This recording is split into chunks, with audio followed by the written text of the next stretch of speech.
नमस्कार दोस्तों, आज मैं आप सभी को वृंदावन नगर में घटी एक ऐसी कहानी सुनाने जा रहा हूँ जिसे सुनकर आपके रोंगटे खड़े हो जाएंगे। यह कहानी 2010 की आसपास की है। सुजाता नाम की एक युवा लड़की अपने परिवार के साथ वृंदावन नगर में बहुत अच्छे से रहती थी। सुजाता एक सुंदर लड़की थी जिसके घने और लंबे बाल उसकी पहचान थे।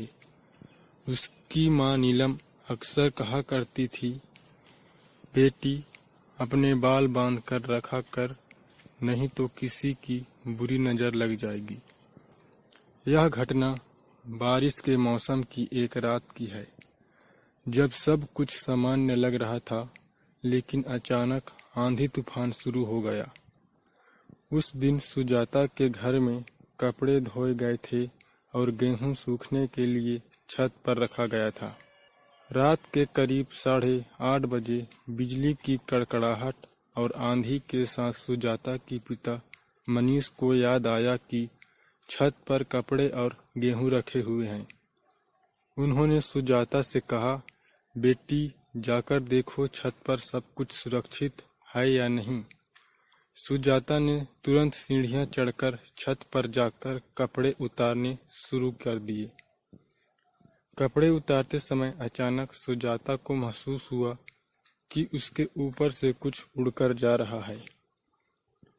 उसने ऊपर देखा तो उसे लगा कि कोई चमत्कार चीज उसके सिर के ऊपर से उड़ रही है। वह डर गई और जल्दी जल्दी कपड़े उठाकर नीचे चली आई।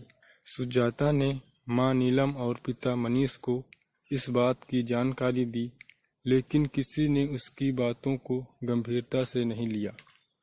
सबने सोचा कि वह थकी हुई है और शायद इसलिए उसे ऐसा महसूस हो रहा है। रात को जब सुजाता सोने गई तो उसे नींद नहीं आई। वह बेचैन हो गई और उसकी माँ के पास जाकर सोने लगी। कुछ समय बाद सुजाता ने जोर से चीख मारी। उसकी माँ जाग गई और देखा कि सुजाता पसीने से भीगी हुई थी और चेहरे पर डर साफ झलक रहा था। सुजाता की हालत देखकर उसके माता पिता घबरा गए और उसे अगले दिन आचार्य जी के पास ले गए। आचार्य जी ने सुजाता की हालत देखकर कहा, यह कोई साधारण मामला नहीं है, इसे किसी बुरी आत्मा का साया हो सकता है।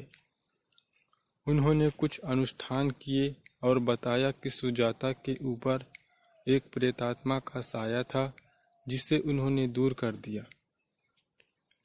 घटना के बाद सुजाता धीरे धीरे सामान्य हो गई, लेकिन उसके माता पिता इस घटना को कभी नहीं भूल सके। यह कहानी हमें सिखाती है कि कई बार अदृश्य शक्तियाँ हमारे आसपास होती है, जिनसे हमें सावधान रहना चाहिए।